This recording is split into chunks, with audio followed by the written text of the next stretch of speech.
रघु एक गरीब आदमी था। मेहनत मजदूरी करके अपनी पत्नी और 2 बच्चों का पेट पालता था। रघु भगवान भोलेनाथ में बड़ी आस्था रखता था। वो हर रोज शिव मंदिर जाकर सच्चे मन से शिव जी की आराधना किया करता था और अपनी कमाई से कुछ पैसे बचाकर एक डिब्बे में जमा किया करता था। ऐसे ही एक दिन जब रघु अपनी कमाई के कुछ पैसे डिब्बे में डाल रहा था तो रघु की पत्नी तारा उससे कहने लगी, सुनो जी, मैं कई महीनों से देख रही हूँ तुम इस डिब्बे में हर रोज कुछ पैसे डालते हो। ये पैसे तुम किस लिए जमा कर रहे हो?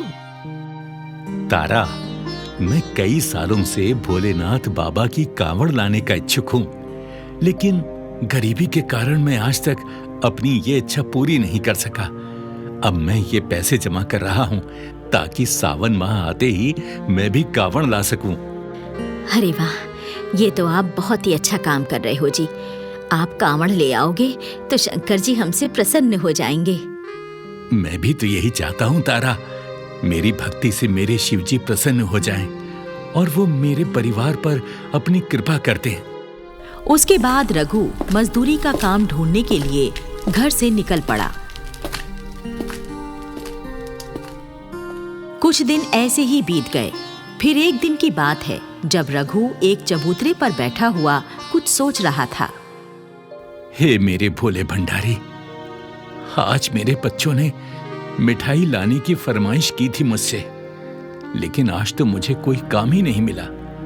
दोपहर हो गई है, लेकिन अब तक मैंने 1 रुपया भी नहीं कमाया। मेरे हाल पर दया करना भोलेनाथ। एक गरीब बाप की उसके बच्चों के सामने लाज रख लेना। रघु को मजदूरी का काम ढूंढते ढूंढते कई घंटे बीत गए। शाम होने वाली थी, लेकिन आज उसे कोई काम नहीं मिला। तो थक हार कर रघु वापस अपने घर की ओर लौटने लगा।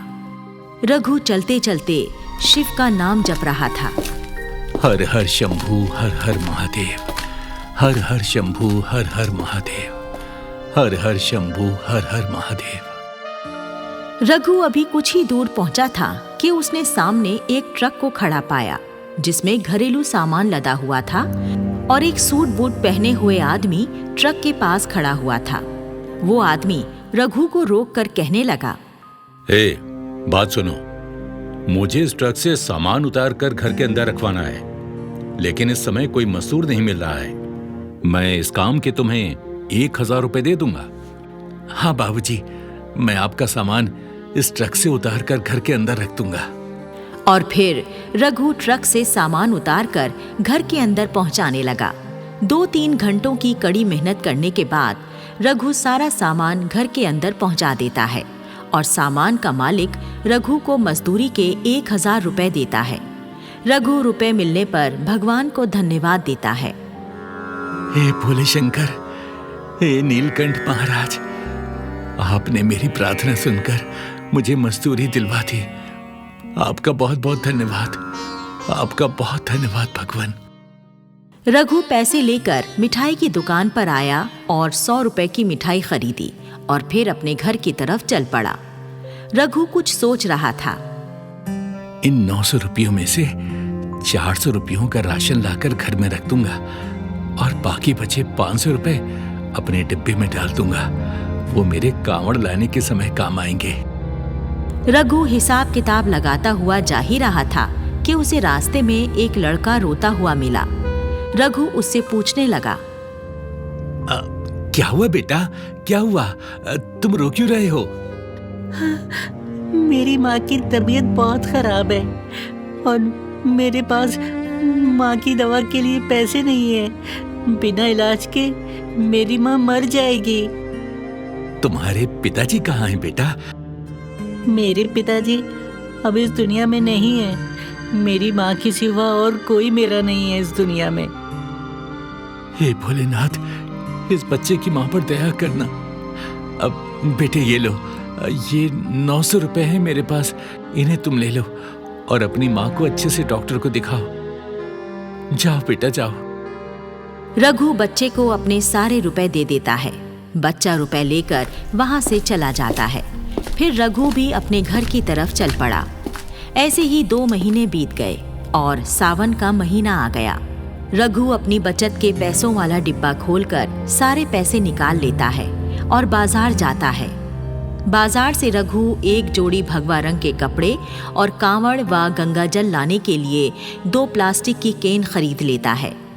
रघु के गांव के 2 और लोग विनोद और मोहन भी कांवड़ लाने की तैयारी कर रहे थे, इसलिए रघु, विनोद और मोहन एक ही साथ कांवड़ यात्रा पर जाने की बात तय कर लेते हैं। निर्धारित समय पर रघु जब कांवड़ यात्रा पर जाने लगा तो रघु की पत्नी तारा और उसके दोनों बच्चे उससे कहने लगे, बाबा, मैं भी आपके साथ भोले बाबा की कांवड़ लाने जाऊंगा। बाबा, आप वापस कितने दिन में लौटोगे? मुझे आपकी बहुत याद आएगी। बच्चों, मैं 1 हफ्ते में ही तुम्हारे पास वापस लौट आऊंगा। हाँ। तारा रघु को थोड़ा सा गुड़, चना और रोटियां पोटली में बांध कर देती है।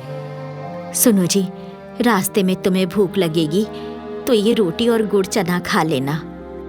फिर रघु अपनी कांवड़ कंधे पर रखकर घर से बाहर निकल गया।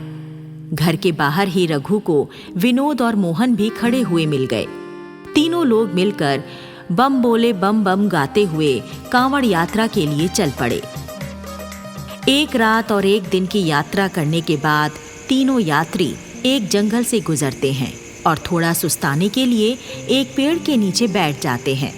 फिर तीनों खाना खाते हैं। तभी अचानक बड़े जोरों की आंधी चलने लगी और तेज मूसलाधार बारिश भी हो गई। जंगल में बारिश से बचने के लिए पेड़ों के सिवा कोई और जगह नहीं थी, इसलिए तीनों कांवड़ यात्री एक बड़े पेड़ के नीचे बैठकर बारिश से बचने की कोशिश करने लगे, लेकिन फिर भी तीनों भीग गए। रघु को भीगने के कारण ठंड लग गई, उसे जोर जोर की छींकें आने लगी और बुखार भी चढ़ गया। फिर कुछ घंटों के बाद बारिश एकदम बंद हो गई। तीनों अपनी अपनी कांवड़ कंधे पर रखकर चलने लगे, लेकिन रघु की हालत काफी खराब हो रही थी। वो बुखार में तप रहा था, इसलिए रघु चकरा कर गिर पड़ा। विनोद और मोहन रघु को संभालने लगे। अरे रघु, तुझे तो बहुत तेज बुखार है, तो अब यात्रा करने के काबिल नहीं हो। हाँ भैया, मेरी बात मानो, तुम अपने घर लौट जाओ। रघु, यहाँ कोई डॉक्टर भी नहीं मिलेगा तुम्हें। घर जाकर तुम आराम करो और दवाई खाओ। नहीं नहीं भैया, मैं वापस नहीं लौटूंगा। मैं हर हाल में अपने भोलेनाथ की कांवड़ लेने जाऊंगा। तुम एक काम करो, तुम दोनों चले जाओ और मुझे यहीं छोड़ दो। कोई बात नहीं है, मैं बाद में आ जाऊंगा, लेकिन तुम दोनों जाओ अभी। हाँ। मोहन और विनोद वहां से चले गए और बीमार रघु वहीं पड़ा रह गया। रघु लेटा लेटा शंकर भगवान का नाम जपने लगा। हर हर महादेव, हर हर महादेव, हर हर महादेव, बम भोले, बम बम भोले, बम बम भोले। इसी तरह कई घंटे बीत गए। रघु की हालत बहुत ही खराब हो गई और वो प्रार्थना करने लगा। हे शिव शंभो, हे भोलेनाथ, क्या मैं आपकी कांवड़ लाए बिना ही मर जाऊंगा? मेरे परिवार का क्या होगा? भगवान, मेरी सहायता करो, मेरी रक्षा करो भोलेनाथ, मेरी रक्षा करो। और उसके बाद रघु बेहोश हो गया। रघु 2 घंटों तक बेहोश पड़ा रहा। तभी वहां पर एक डॉक्टर आया और बेहोश पड़े हुए रघु का चेकअप किया। और फिर डॉक्टर रघु को इंजेक्शन देता है। कुछ ही देर में रघु को होश आ गया और वो उठकर बैठ गया। तभी चमत्कार हुआ। डॉक्टर अचानक वहां से गायब हो गया और वहां पर शिव जी प्रकट हुए। साक्षात शिव जी को अपने सामने पाकर रघु नतमस्तक हो गया।